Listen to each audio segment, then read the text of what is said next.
Pero más allá de eso, Él les dijo, supongamos que uno de vosotros tiene un amigo y va a él a medianoche y le dice, amigo, préstame 3 panes, porque un amigo mío ha venido de un viaje y no tengo nada que darle. Y desde adentro Él le responderá y le dirá, no me molestes, la puerta ya ha sido cerrada y mis hijos y yo estamos en cama. No puedo levantarme y darte nada. Usted tiene que acordarse que en esos días, cuando era frío, la familia entera se metía a la misma cama para poder calentarse y todos ya estaban metidos y calientes y era la medianoche y este no era el momento para salirse de la cama y darle algo de pan a su amigo.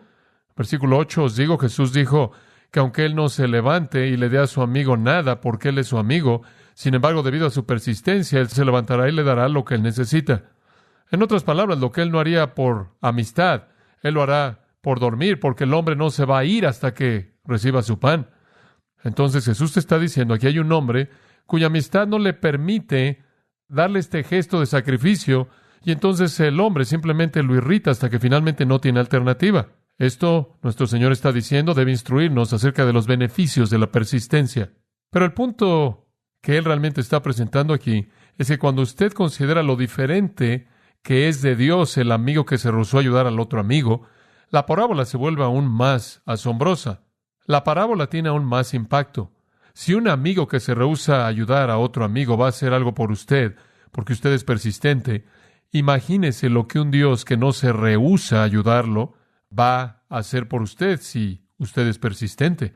Ahí está el contraste. Y Jesús procede a hablar acerca de un padre a quien le pide su hijo, versículo 11, un pescado.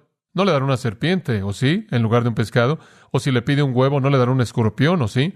En otras palabras, un padre terrenal no va a darle algo que daña a su hijo.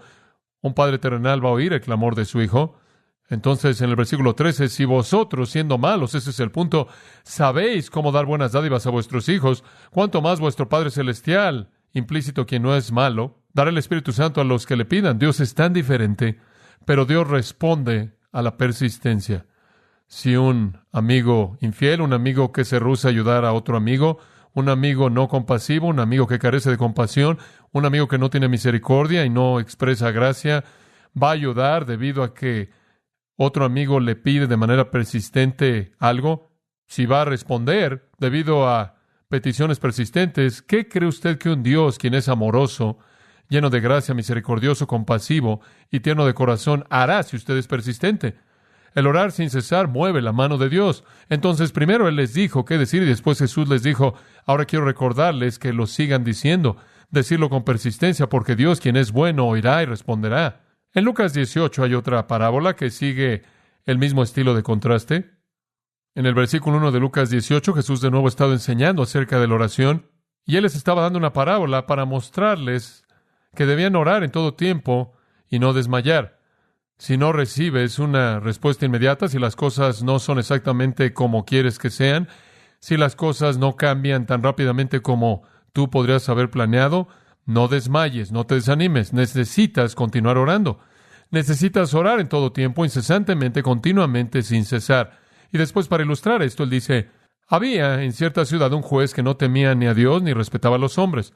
Ahora usted tiene que entender cómo es que él llegó a ser juez, pero llegó a ser juez. Y había una viuda en esa ciudad, por lo menos en esta historia, y ella continuaba acudiendo a él, este juez, repetidamente diciéndole, dame protección legal de mi adversario. Aparentemente alguien estaba haciendo todo lo que era posible por quitarle su sustento mínimo en la vida, y ella estaba rogando por justicia en la corte de este juez. Y por un tiempo, versículo 4 dice, él no quería, pero después él se dijo a sí mismo, aunque no temo a Dios, ni respeto al hombre, sin embargo, debido a que esta viuda me molesta, le daré protección legal, no sea que por venir a mí continuamente me agote la paciencia. Esta mujer es un dolor. Lo que no hago por amor a Dios y lo que no hago por amor a la humanidad, lo voy a hacer por estar en paz. Él está diciendo, ya no puedo soportar esta molestia continua. Y después, versículo 6, y el Señor dijo, oíd lo que el juez injusto dijo. ¿Acaso Dios no traerá justicia para sus elegidos que claman a Él día y noche? ¿Se tardará en responderles? Os digo que Él traerá justicia para ellos rápidamente. Como puede ver, Dios es diferente que un juez injusto. Dios es diferente de un amigo que se rehúsa a ayudar a otro amigo. Pero si un amigo que se rehúsa a ayudar a otro amigo y un juez injusto van a hacer lo que se les pide debido al ruego continuo, entonces ciertamente un Dios compasivo, amoroso, lleno de gracia, amable, tierno de corazón, hará más. Ese es su punto. Y entonces Jesús está diciendo, de hecho, oren así. Oren persistentemente, oren constantemente, oren en todo tiempo. No se rindan, no se desanimen, sigan tocando, sigan pidiendo, sigan buscando. Y Jehová, su Dios, bueno, compasivo, fiel, amoroso, lleno de gracia, misericordioso, oirá y responderá. Ahora, algunos han imaginado que parábolas como estas contradicen otras cosas que Jesús enseñó. Por ejemplo, allá atrás, en Mateo capítulo 6, Él dijo algo. A primera vista, en la superficie, podría parecer contradictorio y necesita ser entendido. En Mateo 6, versículo 7, Jesús dijo, y cuando oréis, no hagáis repeticiones vanas como los gentiles, porque creen que por sus muchas palabras serán oídos. Por lo tanto, no sean como ellos, porque vuestro Padre sabe de qué cosas tenéis necesidad antes de que le pidáis. Dice usted, ¿acaso esto no es contradictorio? ¿Acaso Él no está diciendo que no repitamos nuestras oraciones? No, Él está diciendo, no, repitan de manera vana. Esa es la palabra clave.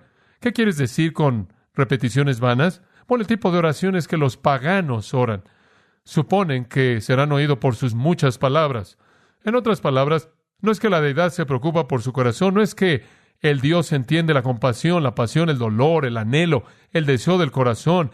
Es que hay alguna fórmula, algún ritual religioso, alguna ceremonia, algún mantra, algún canto, algo u otro, alguna secuencia de cuentas, alguna fórmula repetitiva que de alguna manera va a hacer que ese Dios haga algo que de otra manera no haría. Jesús simplemente estaba diciéndoles, no oren de esa manera. Él no está prohibiendo la repetición significativa. Él no está prohibiendo el ruego del corazón. Lo que Él está prohibiendo es el ritual vacío, el balbuceo sin pensar que fluye solo de la boca y supone que Dios responderá debido a las palabras en lugar del corazón. Entonces, cuando Pablo dice orad sin cesar, él no está en desacuerdo con Jesús, él simplemente está apoyando el principio enseñado en Lucas 11 y Lucas 18 de que la oración debe ser incesante. No somos oídos simplemente por nuestras muchas palabras, sino que somos oídos por el clamor de nuestro corazón. El hombre que vino a la casa de su amigo y necesitaba pan, no oró una fórmula de oración de ritual, él rogó por algo que necesitaba. La viuda que vino al juez no ofreció al juez algún mantra o algún canto o alguna recitación de oración ritual. La mujer le presentó el clamor de su corazón por protección de alguien que tenía el poder para hacer eso. Y una oración así, que clama desde el corazón, que repite, es aquello que mueve el corazón de un Dios amoroso y compasivo. De hecho, inclusive podemos comenzar a entender el orar sin cesar al ver la vida de nuestro Señor mismo, debido a que Él hizo eso. Él obviamente estuvo en comunión constante con el Padre, y lo vemos en las Escrituras levantándose temprano a orar, lo vemos pasando toda la noche en oración. Debió haber sido una comunión interminable e incesante entre Él mismo y el Padre. Hebreos nos dice que Él ofreció oraciones y súplicas con clamor fuerte y lágrimas. Ese es un principio fascinante. Hubo una intensidad en las oraciones de Jesús que es absolutamente única. Eso es absolutamente sorprendente. Cuando Él oró en varias ocasiones, hubo una gran agonía. Y podemos suponer que, aunque las Escrituras no nos relatan todos los detalles de todas sus oraciones, tuvo mucho del mismo tipo de intensidad, como esas oraciones que vemos y nos son reveladas en el texto.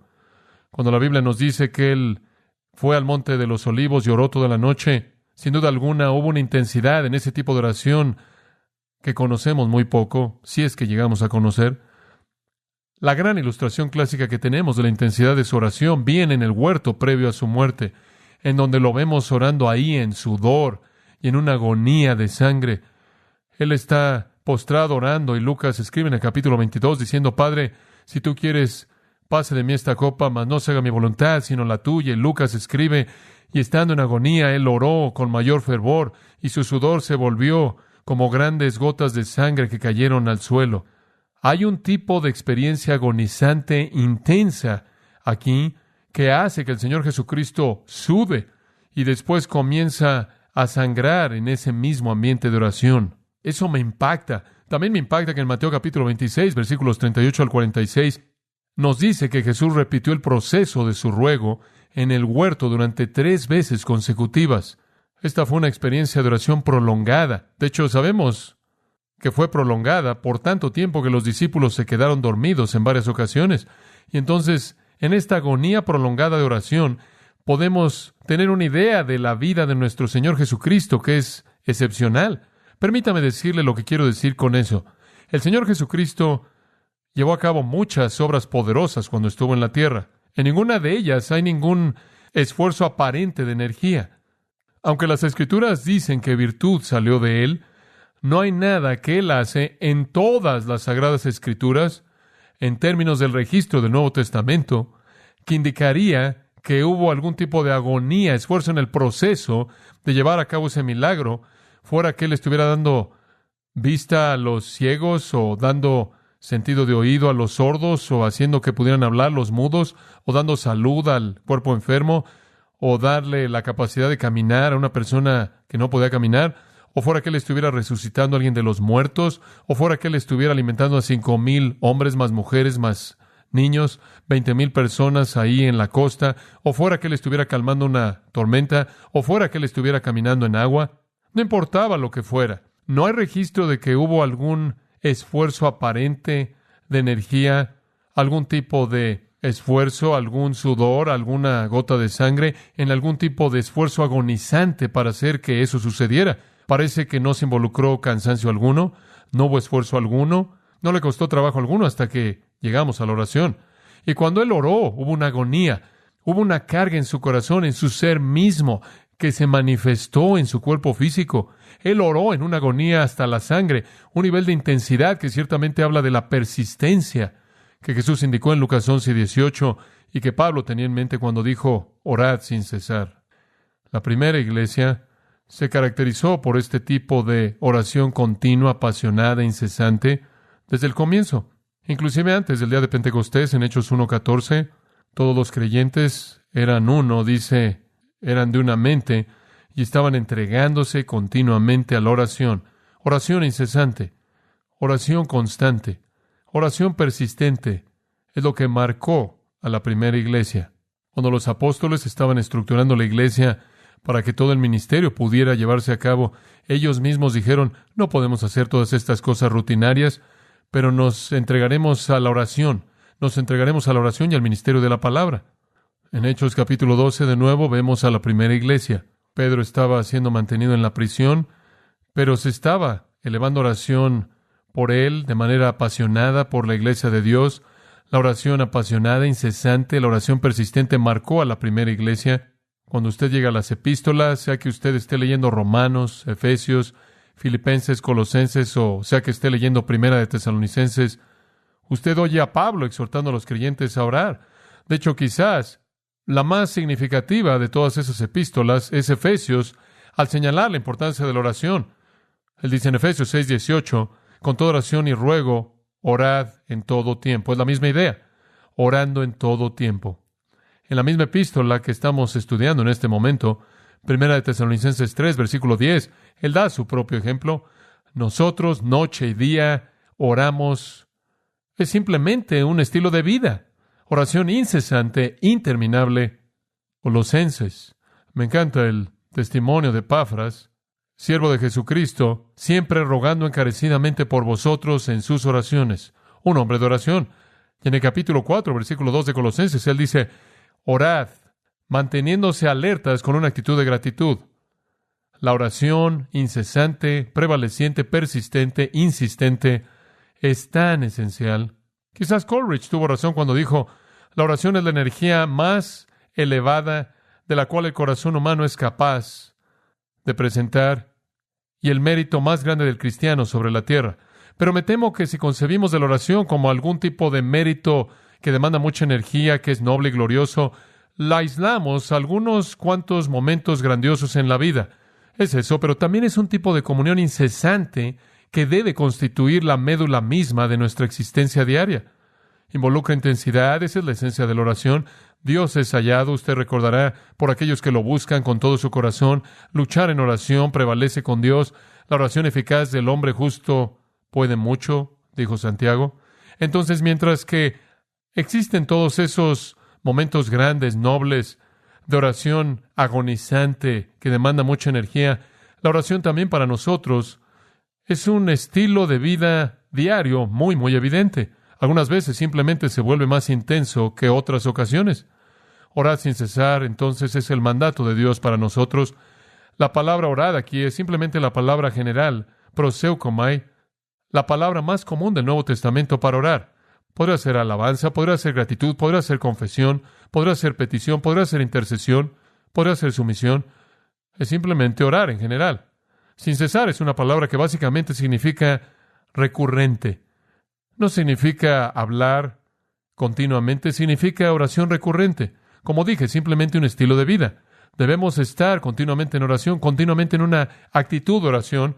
Probablemente ustedes, como yo rara vez me quedo dormido en la noche fuera de estar en medio de una oración. Rara vez me despierto en la oración sin orar. Es a tal grado parte de mi vida el estar en un estado de comunión abierto con Dios. Algunas veces es más intenso que otras veces, pero siempre consciente de su presencia.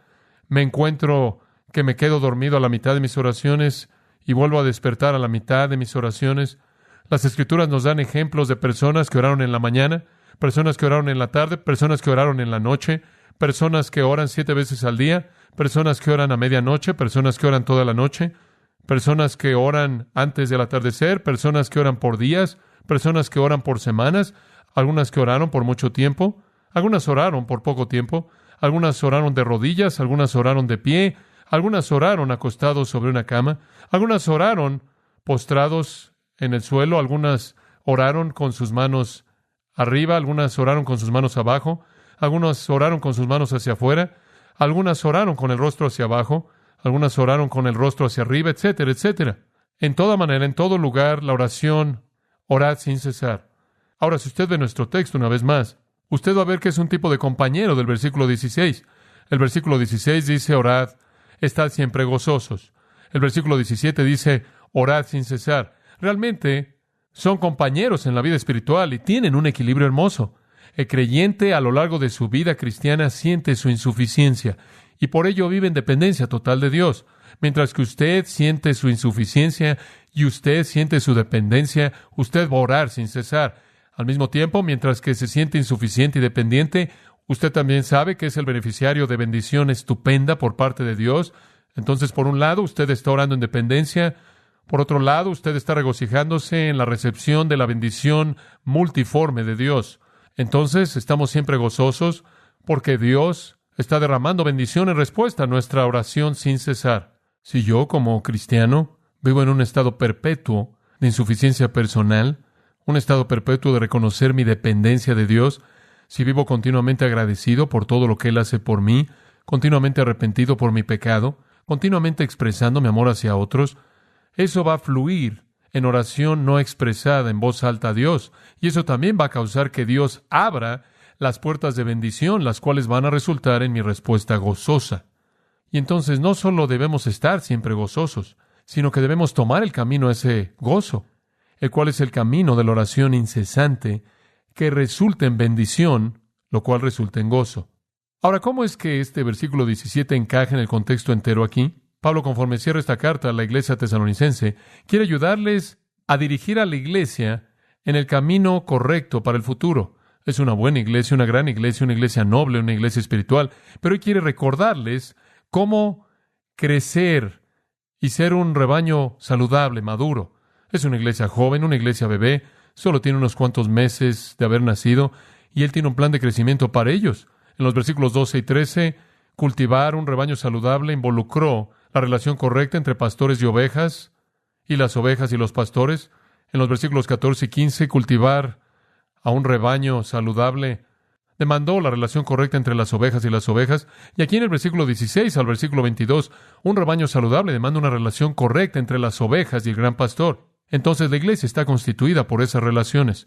Liderazgo a la congregación al liderazgo, congregación a congregación, congregación a Dios. Y ninguna iglesia puede elevarse por encima de la vida espiritual de su propia congregación. Entonces su relación con el gran pastor es crucial. Y lo primero que usted necesita hacer es estar siempre gozoso, y lo segundo es estar orando a Él siempre. Así es como usted mantiene esa relación como debe ser. Y eso es esencial para una iglesia que crece, para una iglesia saludable. Si vamos a ser una iglesia saludable, debemos estar orando sin cesar, debemos estar buscando el recurso divino, debemos estar tocando la puerta, buscando los panes, debemos estar doblando la rodilla ante el pie de la justicia divina, rogando por nuestro caso para que sea resuelto con equidad y justicia. Debemos estar acudiendo a Dios a favor de nosotros mismos y otros, orando sin cesar, porque ahí es donde liberamos la grandeza del poder y bendición de Dios. Ahora, realmente no hay nada más que decir acerca del versículo. Usted entiende lo que significa, pero quiero ir detrás del versículo un poco. Y quiero darle una pequeña lista de cosas que voy a llamar motivos para orar, porque sé que algo es realidad en su vida, porque es verdad en mi vida. No importa cuánto oro, siempre me siento como que no oro lo suficiente. ¿Se siente usted de esa manera? En cierta manera tengo un estado continuo de culpabilidad por mi falta de oración. No importa cuánto oro, siempre me siento como que no he orado lo suficiente.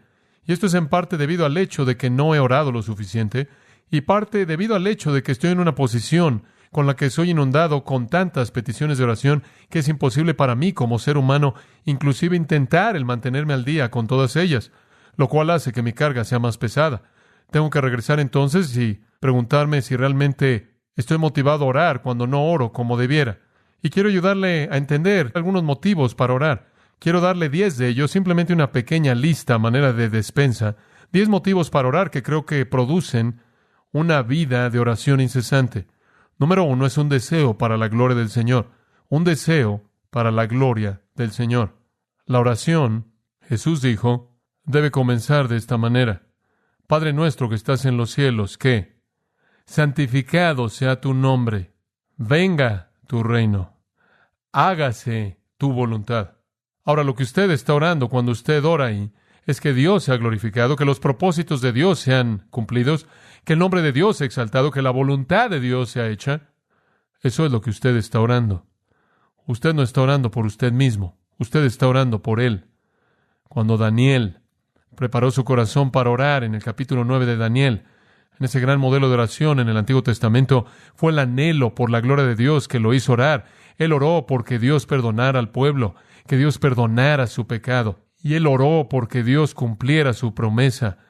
Dios había dicho, voy a mantenerlos en la cautividad por tantos años y después los voy a liberar. Y él estaba leyendo Jeremías, Daniel estaba leyéndolo, y él encontró eso, y él dijo, Dios, quiero que hagas eso, quiero que tu reino venga, que tu voluntad se haga, que tu promesa sea cumplida, y quiero que tú perdones a tu pueblo. Quiero que lo hagas, dice él en el versículo 19, por causa de ti, oh Dios mío, por tu ciudad y tu pueblo, que son llamados por tu nombre. Y lo que él está diciendo es, Dios, si tú haces esto, va a contribuir a tu reputación, va a exaltar tu nombre, te va a glorificar, hazlo por causa de ti.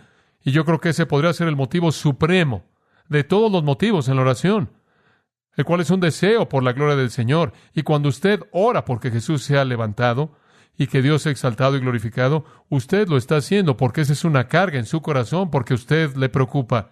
Usted es como David, quien dijo, el celo por tu casa me consume.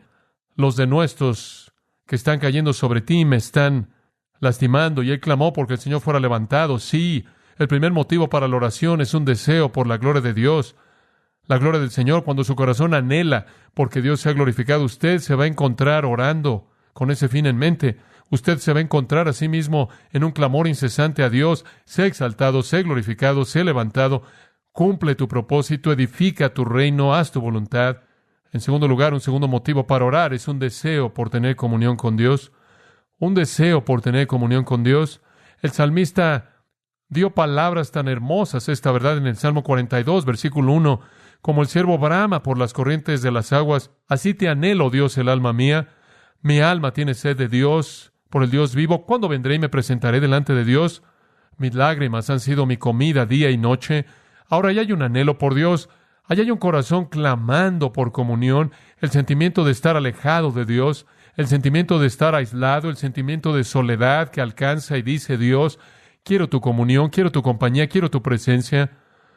El Salmo 63, palabras más magníficas. Oh Dios, tú eres mi Dios, te buscaré apasionadamente, mi alma tiene sed de ti, mi carne te anhela en una tierra seca y árida donde no hay agua, porque te he visto en el santuario para ver tu poder y tu gloria. Solo quiero verte, solo quiero estar contigo, solo quiero experimentar tu asombro. En el Salmo 84, los primeros 2 versículos, ahí de nuevo, cuán hermosas son tus moradas, oh Jehová de los ejércitos. Mi alma anheló, inclusive tuvo deseo por los patios de Jehová. Mi corazón y mi carne cantan por gozo al Dios vivo. Cuán bienaventurados son los que moran en tu casa, el anhelo por estar en la presencia de Dios. Y quizás el más magnífico de todos, Salmo 27, simplemente escuche estas palabras maravillosas. Jehová es mi luz y mi salvación, ¿a quién temeré? Jehová es la fortaleza de mi vida, ¿de quién tendré miedo? Una cosa he pedido de Jehová y esta buscaré, que more en la casa de Jehová todos los días de mi vida, para contemplar la belleza de Jehová y meditar en su templo. Solo quiero estar donde Él está. ¿Tiene usted eso? ¿Tiene usted ese anhelo por comunión dulce? Hay un tercer motivador a la oración incesante, y ese es un deseo porque se satisfagan necesidades. Un deseo porque se satisfagan necesidades, no solo las nuestras, sino las de aquellos que nos rodean. El pan nuestro de cada día, dánoslo hoy. Jesús nos enseñó a decir en Mateo 6:11. Es correcto orar porque nuestras necesidades sean satisfechas.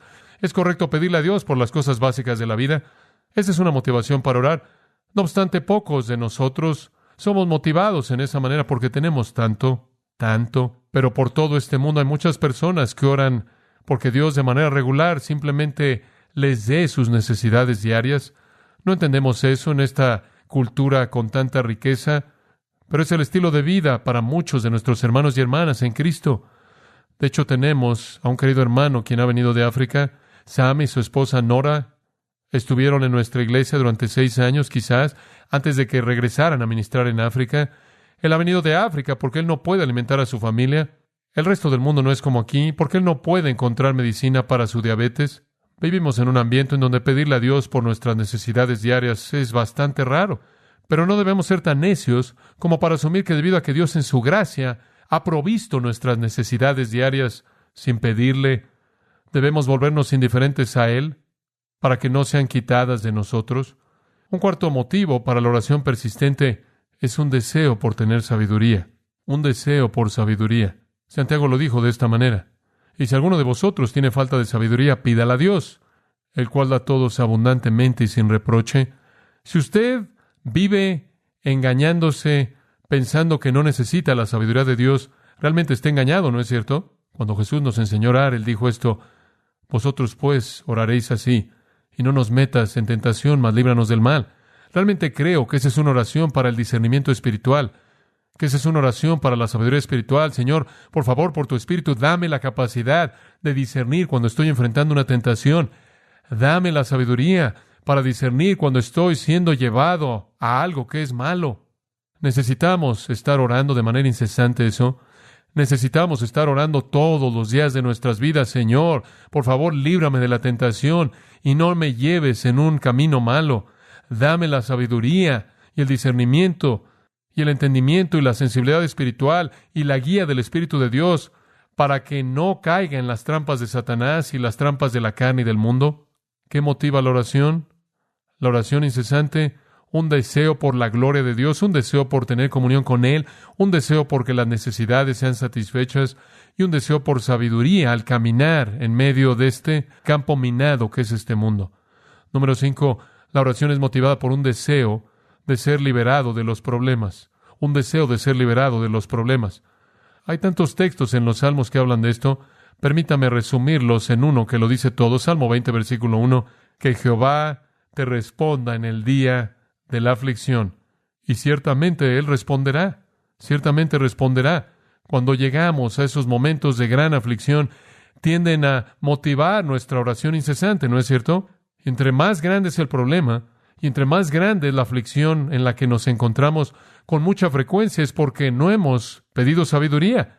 Y entonces caemos en la trampa de nuestra ignorancia y ahora necesitamos ser librados de ella. Y no hay salida humana. Clamamos porque Dios nos libre. Nos recuerda a Jonás, quien por cierto tuvo una vida de oración muy específica. Él se encontró en el estómago de un gran pez. Y dice en Jonás 2:1, Jonás oró a Jehová, su Dios, desde el estómago del pez. Y le voy a decir una cosa, él no oró por todos los misioneros primero. Él dijo, sácame en breve.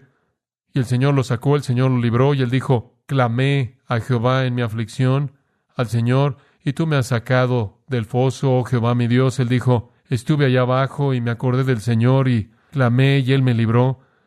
Acudimos a Dios en esos momentos de problemas tremendos, de presión, de estrés, de dolor, de aflicción, y necesitamos su liberación. Eso motiva nuestra oración incesante. 6. Un deseo de alivio del temor y la preocupación. Un deseo de alivio del temor y la preocupación. Eso nos va a hacer orar si somos sabios y tenemos una perspectiva espiritual. En Filipenses capítulo 4, necesitamos recordar esto con tanta frecuencia. Dice, por nada estéis afanosos, sino sean conocidas vuestras peticiones en toda oración y ruego con acción de gracias. Y la paz de Dios, que sobrepasa todo entendimiento, guardará vuestros corazones y vuestros pensamientos en Cristo Jesús. Cuando usted esté en temor y ansiedad y preocupación, esté en aflicción, esté en depresión, ¿qué debe hacer? Simplemente dicho, deje de afanarse, deje de estar ansioso y vaya a orar y ore con un corazón agradecido, y la paz de Dios, que sobrepasa toda comprensión humana, protegerá su corazón y mente. ¿Qué significa eso? La guardará de ansiedad, la guardará de depresión, aflicción, temor, preocupación. Si usted quiere una solución humanamente comprensible, acuda a una persona. Si usted quiere una solución humanamente incomprensible, acuda a Dios. En el momento de temor, en el temor de la preocupación, en el temor de ansiedad, en el tiempo de aflicción emocional y dolor, la fórmula es simple. Simplemente vaya al Señor en oración persistente, continua, incesante, con gratitud, y la paz de Dios prometida guardará su corazón y mente. ¿Por qué es que la gente acude a otras fuentes diferentes de esa? Cuando usted quiere ese alivio del temor y la preocupación, nuestro Dios ha prometido que es suyo mediante la oración. El salmista escribió en el Salmo 4, respóndeme cuando clamo, oh Dios de mi justicia, tú me has aliviado en mi aflicción. Ten misericordia de mí y oye mi oración. Lo hiciste en el pasado, ¿podrías volver a aliviarme? Número 7. Otro motivo para orar es el deseo de ofrecer gratitud por bendición pasada. Un deseo de ofrecer gratitud por bendición pasada. Si usted tiene un corazón agradecido, si usted es una persona agradecida y si usted se acuerda de todo lo que Dios ha hecho en toda su bondad, lo va a hacer orar a usted. Si no es por ninguna otra razón que simplemente decir gracias. En el Salmo 44 leemos, el salmista dice, oh Dios, con nuestros oídos hemos oído, nuestros padres nos han contado la obra que tú hiciste en sus días, en los días de la antigüedad. Tú con tu propia mano sacaste a las naciones, después los plantaste, después tú afligiste a los pueblos, después tú los esparciste, porque por su propia espada no poseyeron la tierra y su propio brazo no los salvó, sino tu diestra y tu brazo y la luz de tu presencia, porque tú los favoreciste, tú eres mi rey, oh Dios. Esto es simplemente alabanza, y eso no es alabanza por algo que Dios no había hecho por él. Eso es alabanza por lo que Dios había hecho por otros en el pasado. Aprender a estar agradecido con Dios por todo lo que Él ha hecho a lo largo de la historia redentora. Tener un corazón agradecido por todas las cosas buenas que Dios ha hecho, no solo por usted. El apóstol Pablo escribe en Filipenses y él dice, agradezco a mi Dios acordándome de vosotros, mi oración siempre es ofrecida con gozo por su participación en el Evangelio desde el primer día hasta ahora. Simplemente no puedo evitar más que orar todo el tiempo agradeciéndole a Dios por lo que Él está haciendo en su vida y lo que Él ha hecho y está haciendo. Si usted realmente está agradecido con Dios por todo lo que Él ha hecho, va a motivarlo a orar una oración de gratitud. Número 8. Aquí hay un motivo muy importante para orar, y ese es un deseo por ser liberado de la culpabilidad del pecado. Un deseo por ser liberado de la culpabilidad del pecado. Ese salmo clásico penitencial, el Salmo 32, habla de esto, y solo le estoy dando escrituras seleccionadas de muchas que podrían ser usadas en estos puntos. Pero escucha el Salmo 32 y escuche esto, comenzando en el versículo 3, simplemente para darle el flujo. Cuando estuve en silencio, David dice, mi cuerpo se desgastó. Tuve enfermedad psicosomática como resultado de la culpabilidad. En mi gemir todo el día y noche, tu mano estuvo sobre mí. Mi vitalidad, mis jugos de la vida se secaron como el calor del verano. Yo era un desastre, un desastre. Los jugos de la vida tienen que ver con el sistema del flujo sanguíneo, el sistema de la saliva, el sistema nervioso, el cual es conducido por fluido. Todos los jugos de mi vida se secaron. La saliva se secó, el flujo de sangre no estaba bien, por lo tanto, tuve problemas fisiológicos. Mi sistema nervioso era un desastre. Tuve una fiebre, estaba gimiendo. En el versículo 5 él dice, después reconocí mi pecado a ti, mi iniquidad no te escondí. Dije, confesaré mis transgresiones a Jehová. Y tú perdonaste la maldad de mi pecado. Confesé y perdonaste. Después de regreso al principio del Salmo, él dice esto, bienaventurado es el varón cuya transgresión ha sido perdonada y cubierto su pecado. Bienaventurado el varón a quien Jehová no imputa iniquidad y en cuyo espíritu no hay engaño. El engaño se acabó. Usted no está cubriendo el pecado, usted lo ha abierto, usted lo ha confesado, y ahora es perdonado y ahora es bendecido. Sí, la oración incesante, la confesión penitencial, es motivada por un deseo a ser liberado de la culpabilidad del pecado. Número 9. Otro motivo para orar es un deseo por la salvación de los perdidos. Un deseo por la salvación de los perdidos. Usted se verá motivado a la oración persistente cuando usted está preocupado de manera compasiva por la gente perdida. Están por todos lados. Y si usted se preocupa por su salvación, va a haber un compromiso casi incesante con orar conforme se cruzan por su camino y su mente. Escucha Romanos 10:1, hermanos, dice Pablo, el deseo de mi corazón y mi oración a Dios por ellos es por su salvación. Pablo dice, estoy orando por su salvación. No puedo ver a personas no salvas sin orar por su salvación. Timoteo, en 1 Timoteo capítulo 2, es mandado por Pablo. Ahí Pablo le dice que Dios quiere que todos los hombres sean salvos y vengan al conocimiento de la verdad. Y después él dice, ahora quiero que los hombres levanten manos santas, orando siempre. ¿Y por qué están orando? Por la salvación de la gente perdida, por quienes Dios ha provisto una salvación. Un deseo por la salvación de los perdidos motiva la oración. Si usted no ora incesantemente, entonces algo está mal con su compasión por los perdidos. Y número 10, la oración incesante es motivada por un deseo por el crecimiento espiritual de los creyentes. Un deseo por el crecimiento espiritual de los creyentes. En Efesios, por ejemplo, capítulo 1, versículo 15, Pablo le dice a los Efesios, versículo 15, por esta razón yo también, habiendo oído de la fe en el Señor Jesucristo que existe entre vosotros y vuestro amor por todos los santos, no dejo de dar gracias por vosotros, haciendo mención de vosotros en mis oraciones. Ahora, ¿por qué estás orando, Pablo? Para que el Dios de nuestro Señor Jesucristo, el Padre de gloria, os dé espíritu de sabiduría y de revelación en el conocimiento de Él. Oro porque los ojos de vuestro corazón sean alumbrados, para que sepáis cuál es la esperanza de su llamado, y cuáles son las riquezas de la gloria de su herencia en los santos, y cuál es la supereminente grandeza de su poder hacia aquellos de nosotros que creemos. Estoy orando por ustedes. Bueno, ¿por qué estás orando? Por su sabiduría, su conocimiento, su alumbramiento, su iluminación, su esperanza. Estoy orando porque el poder de Dios sea liberado en sus vidas. Estoy orando por su crecimiento espiritual. En el capítulo 3, versículo 14, él dice, por esta causa doblo mis rodillas ante el Padre y estoy orando por ustedes. ¿Por qué estás orando? Versículo 16, para que los conceda según las riquezas de su gloria, el ser fortalecidos con poder por el Espíritu en el hombre interior. Estoy orando por poder espiritual. Versículo 17, estoy orando porque Cristo se establezca en sus corazones y que sean arraigados y cimentados en amor, y para que entendáis el amor que sobrepasa todo conocimiento. Versículo 19, y para que seáis llenos de la plenitud de Dios. Y versículo 20, para que hagáis mucho más abundantemente de lo que podáis pedir o entender. Estoy orando por su crecimiento espiritual. Tenemos mucho por qué orar, ¿no es cierto?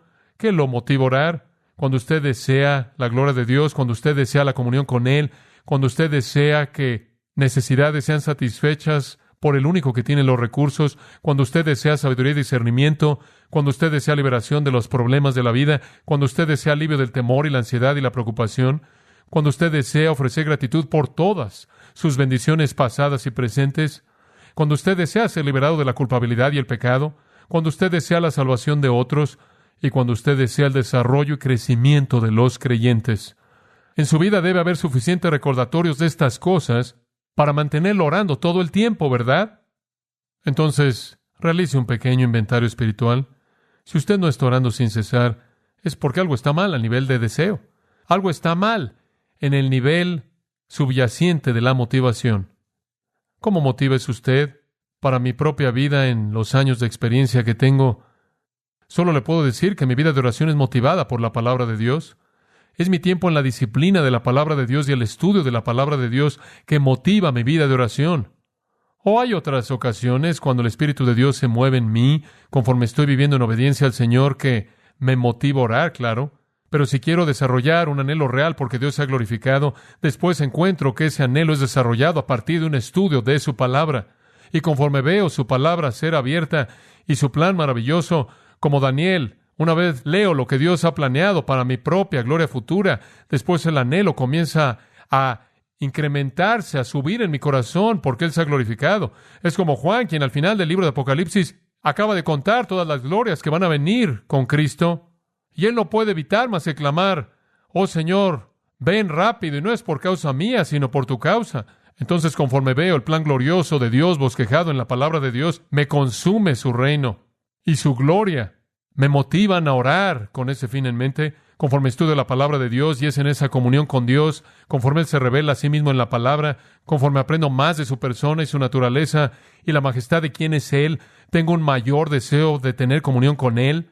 Conforme estudio mi Biblia y encuentro todas sus promesas y todas las cosas que Él anhela hacer por sus hijos y cómo Él va a satisfacer todas nuestras necesidades y cómo Él va a proveer todo. Por lo tanto, me veo motivado a orar con ese fin en mente.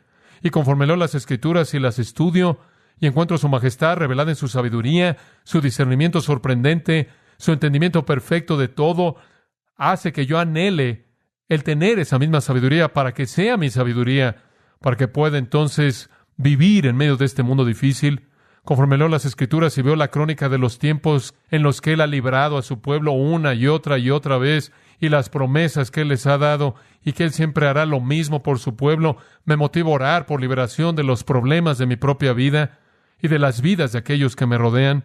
Y cuando veo las Escrituras y encuentro cuántos de sus siervos amados especiales fueron liberados de temor y preocupación y ansiedad, cuántos de ellos cantaron himnos en la cárcel, y cuántos de ellos podían soportar un horno ardiente, y alabo al Dios que les permitió llegar ahí, porque ellos confiaron de manera total en Él. Me permite ser aliviado de mi propio temor, de mi propia preocupación, conforme reconozco que puedo echar toda mi ansiedad en Él, sabiendo que Él cuida de mí de manera perfecta, y soy liberado de la ansiedad.